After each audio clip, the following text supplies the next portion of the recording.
Welcome students once again. Let's continue reading Silk Road. In this part, how you will come to know how the narrator suffered from cold during his journey to Mount Kailash. इस part के अंदर आप पढ़ेंगे कि कैसे narrator को ठंड लग जाती है जैसे ही वो माउंट कैलाश की यात्रा पर आगे बढ़ता है. My headache soon cleared as we carried down to another side of the pass.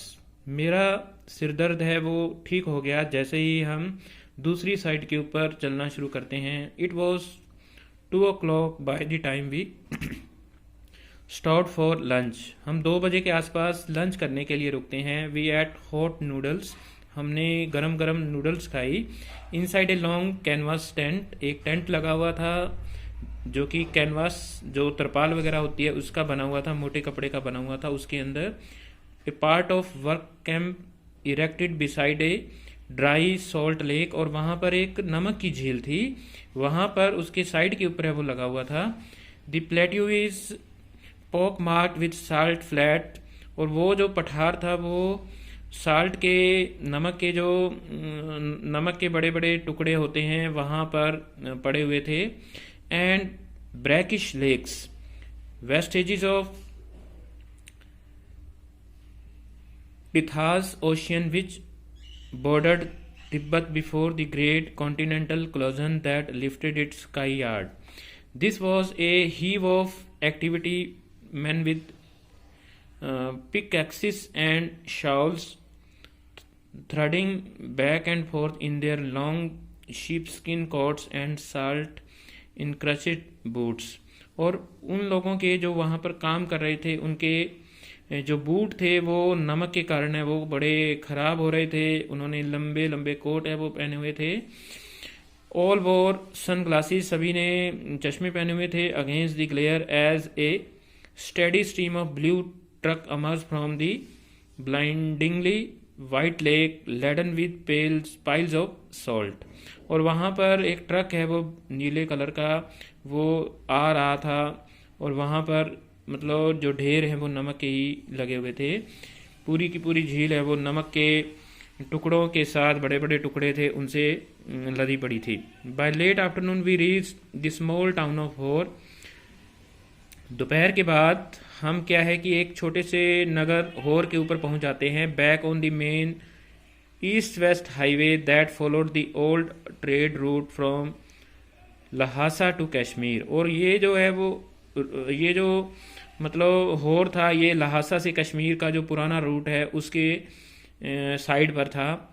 Daniel was returning to Lhasa. Daniel जो मेरे साथ था वो लहासा जा रहा था. Found a ride in a truck, और वो एक ट्रक के अंदर वापस आ जाता है. So Tristan and I bade him farewell. मैंने और टिस्टियन ने उसको फेयरवेल बोला. Outside a tyre repair shop, ठीक है, वहाँ पर एक टायर पंचर लगाने वाली शॉप थी वहाँ पर. We had suffer 2 punctures in quick succession. हमारी गाड़ी है वो 2 बार थोड़े अंतराल के बाद है वो पंचर हुई थी. On the drive down from the salt lake, and Tristan was eager to have them fixed since they left him with no spare. और टिस्टियन उन पंचर्स को जल्दी से लगवाना चाहता था क्योंकि हमारे पास कोई स्पेयर टायर और नहीं था. Beside the second tyre we had been replaced by one that was so smooth as my bald head. और जो टायर हमारी गाड़ी में अब चल रहा था वो इतना ज़्यादा मतलब घिसा हुआ था जैसे कि मेरा सिर है, मेरा गंजा सिर है, उसके ऊपर कोई भी बाल नहीं थे, वैसे ही वो बिल्कुल जो टायर है वो घिसा हुआ था. Hor was a grim miserable place. Hor बड़ा ही एक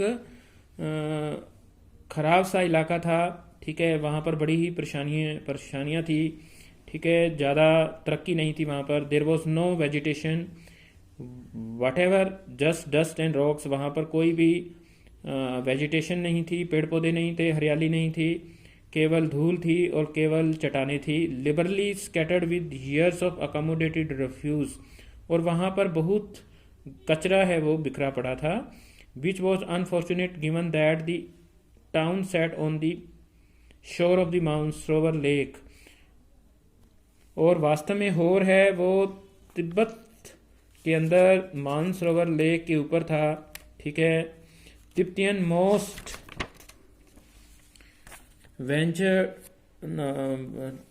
most venerated scratch of water, और ये तिब्बत का सबसे बड़ा पानी का पिंड कह सकते हैं इसको। Ancient Hindu and Buddhist cosmology pin points Mansarovar as source of 4 great Indian reverse.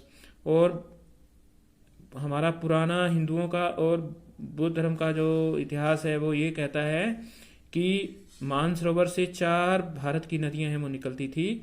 Indus Sindhu नदी, गंगा दी गंगेज गंगा नदी, the Sutlej river and Brahmaputra, जो कि पूर्वोत्तर के राज्यों के अंदर जाती है Brahmaputra. Actually only the Sutlej flows from the lake, वास्तव में सतलुज नदी ही वहां से निकलती है, but the head waters of the others all rise near by on the flanks of Mount Kailash. लेकिन बाकी तीनों नदियों को भी पानी है वो माउंट कैलाश के आसपास के इलाकों से ही मिलता है। We were within striking distance of great mountain and I was eager to forge ahead, और हम लोग हैं आगे बढ़ने के लिए बड़े ही उत्साहित थे। But I had to wait, लेकिन मेरे को थोड़ा इंतजार करना था। Teacher told me to go and drink some tea in Hor's only cafe which like all the other buildings in town was constructed with badly painted concrete and had 3 broken windows। और मैंने वहाँ पर एक ही cafe था जहाँ पर coffee P जाती है, और वो भी अच्छा कैफ़े नहीं था, और उसकी 3 खिड़कियाँ थी, और वो भी खिड़कियाँ हैं वो टूटी हुई थी। The good view of the lake through one of them help to compensate for the drought. लेकिन उस टूटी हुई खिड़की से भी कोई व्यक्ति मानसरोवर लेक को देख सकता था, और इसी के कारण मतलब मेरे को थोड़ी वहाँ पर आने की क्षतिपूर्ति है वो हो रही थी, होर के अंदर आने की। I was served by Chinese youth in military uniform who spread the grease round on my table with a filthy rag before bringing me a glass and a thermos of tea. मेरे को वहाँ पर एक China का युवा व्यक्ति था जिसने मिलिट्री यूनिफॉर्म पहनी हुई थी। उसने मेरे सामने टेबल के ऊपर है वो एक मेजपोश है वो बिछाया, और वहाँ पर वो ग्लास लेके आया, और थर्मस चाय की थर्मस है वो लेके आया। हाफ एन आवर लेटर, आधे घंटे के बाद टीस्टियन ने मेरे को रिलीव कर दिया from my solitary confinement and we drove past a lot more rocks. हम और ज़्यादा चट्टानों के ऊपर से जा रहे थे, रबिश के ऊपर से, गंदगी के ऊपर से जा रहे थे वेस्ट की पश्चिम दिशा के अंदर, out of town towards Mount Kailash के ऊपर जा रहे थे। My experience in Hor came as a stark contrast to accounts I had read of earlier travellers. और जो मेरा होर के अंदर अनुभव था वो वास्तव में जैसा कि मैंने पहले होर के बारे में पढ़ा हुआ था उससे बिल्कुल उलट प्रकार का था। First encounter with lake Mansarovar, Ekai Kawaguchi, a Japanese monk who had arrived there in 1900 was so moved by sight of the lake that he burst into tears. और एक जापान का सन्यासी व्यक्ति था जिसका नाम एकाए क्वागाची था, वो यहाँ की सुंदरता को देख करके इतना ज़्यादा प्रभावित हुआ कि उसके आंसू आ गए थे। A couple of years later, कुछ सालों के बाद, he hallowed water had a similar effect on Sven Hedin, a Swiss who was prone to sentimental outburst. और थोड़े समय बाद, इसके कुछ ही सालों के बाद, एक स्वीडन का व्यक्ति आया था और उसका भी उसके ऊपर वैसा ही इफेक्ट था, बड़ा ही वो प्रभावित हुआ था। ठीक है, और वो बड़ा ही भावुक हो गया था वहाँ के दृश्य को देख करके।